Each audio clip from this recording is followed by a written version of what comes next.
আজকে বিকালের গরম গরম পকোড়া। এই যে দেখা যাচ্ছে বাঁধাকপি, বাঁধাকপিটা প্রথম নিয়ে নিলাম। এবার বাঁধাকপিটাকে কাটতে হবে।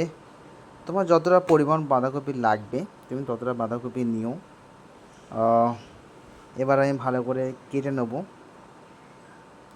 আস্তে আস্তে পিস পিস করে সুন্দরভাবে কেটে নেবো। বিকালের বেলা এই পকোড়াটা খেতে খুব সুন্দর মজা লাগে। আমি ভাবলাম কি খাবো, আজকে একটা রেসিপি ছোট করে বানিয়ে নিই। তো সেই সঙ্গে আমি ভিডিওটা বানিয়ে নিলাম যাতে তোমরা দেখো, ভিডিওটা দেখে তোমরা যদি ট্রাই করো ভালো লাগবে। খুব সুন্দর হয়েছিল বাঁধাকপিটা খেতে, খুব ভালো লাগলো এই পকোড়াটাকে। আমি কীভাবে করছি আমার সাথে একটু দেখে নাও, তাহলে তোমরা যদি করো বাড়িতে ট্রাই করো বেশ ভালোই লাগবে খেতে। গরম গরম পকোড়া হালকা করে ঝাল দিয়ে বেশ সুন্দর খেতে ভালো লাগবে। প্রথমে বাঁধাকপিটা সুন্দরভাবে কেটে নিলাম, কেটে নেওয়ার পর পেঁয়াজটা কেটে নিলাম। এরপর তার সাথে একটা পেঁয়াজ দিলাম, কিন্তু লঙ্কাটা তোমার যেমন ঝাল লাগবে সেই পরিমাণ মতো লঙ্কাটা তুমি দিও। আমি লঙ্কাটা পিস পিস করে সুন্দরভাবে কেটে দিলাম। এরপর দেখাবো, এই যে দেখো লঙ্কাটা খুব সুন্দরভাবে কাটা হয়ে গেছে। এবার বাঁধাকপি পেঁয়াজটাকে ধুয়ে নিলাম, বেশ ভালো করে ধুয়ে নেওয়ার পর একটু শুকিয়ে নিতে হবে।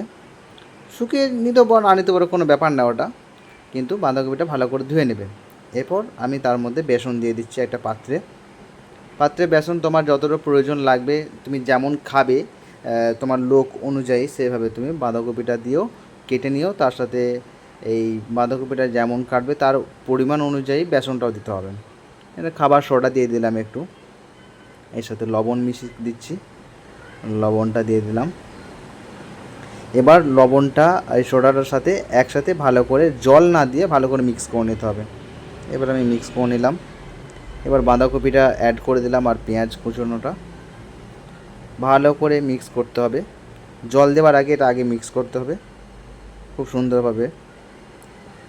ব্যাস, এরবার মিক্স করা হয়ে যাওয়ার পরে জল দিতে হবে, হালকা করে জল দিতে হবে, মাখতে হবে, জল দিয়ে মাখতে হবে।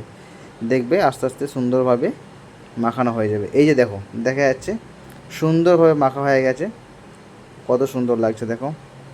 এবার ভালো করে ফেটে নেবার পর এটাকে কড়াইয়ে ছাড়া পালা।